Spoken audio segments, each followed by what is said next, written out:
Dans l'optique d'amortir les effets des chocs extérieurs défavorables aux pays de la sous-région et afin de parvenir à une fiscalité harmonisée, les États membres de la CEDEAO et de la Mauritanie se dotent depuis quelques années de leviers pour l'optimisation des recettes intérieures en leur sein. C'est ainsi que s'est tenu à Abidjan, Côte d'Ivoire, du 20 au 22 juin 2022, un séminaire régional à l'initiative de la Direction de l'Union douanière et de la fiscalité de la Commission de la CEDEAO.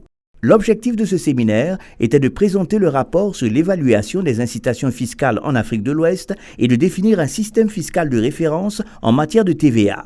Il a permis de diffuser le projet de guide sur l'évaluation de la gestion des incitations fiscales aux parties prenantes au niveau de la CEDEAO, des États membres, y compris la Mauritanie. Cette importante rencontre de mutualisation et de partage d'expériences favorisera également la création d'une plateforme d'échange et de suivi des performances des administrations fiscales et douanières. La clôture du séminaire est intervenue le 22 juin en présence de M. Moussa Sanogo, ministre ivoirien du Budget et du Portefeuille d'État. Je voudrais vraiment vous remercier d'avoir choisi de faire ce séminaire en Côte d'Ivoire.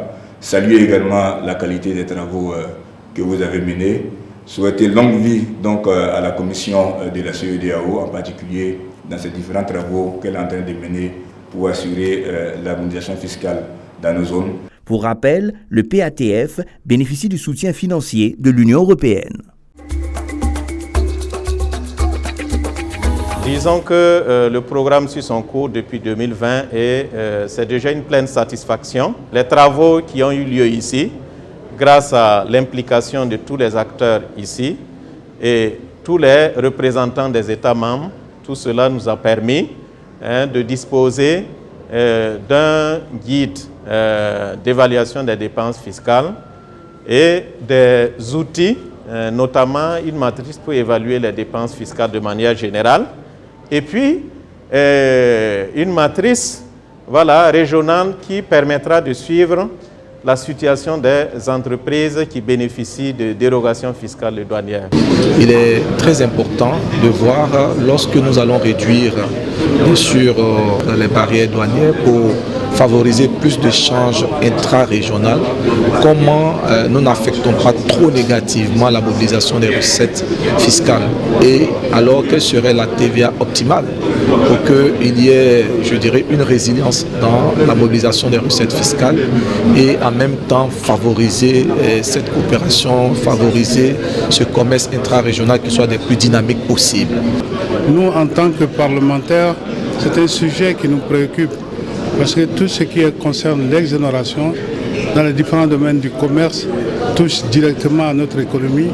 Et comme nous sommes là pour voter les lois sur la loi des finances, il est tout à fait opportun que notre présence ici s'explique par cet engagement que nous avons vis-à-vis de nos populations, vis-à-vis de l'exécutif. Cet atelier représente un caractère particulier et important pour le secteur privé que nous constituons, parce que parler de la question de la fiscalité est extrêmement important, parce que pour un entrepreneur ou un chef d'entreprise, son activité est pleinement liée à la fiscalité.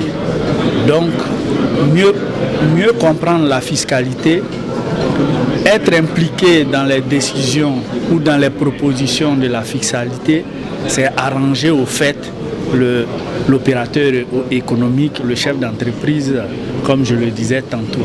Vu la qualité des exposés, des échanges fructueux entre les membres des pays de la zone, on est vraiment très satisfait du résultat, donc qui répond vraiment à nos attentes. On est bien satisfait des travaux parce que ces travaux nous permettent aujourd'hui de voir ce qui se passe tout autour de nous, autour de la sous-région, dans la sous-région.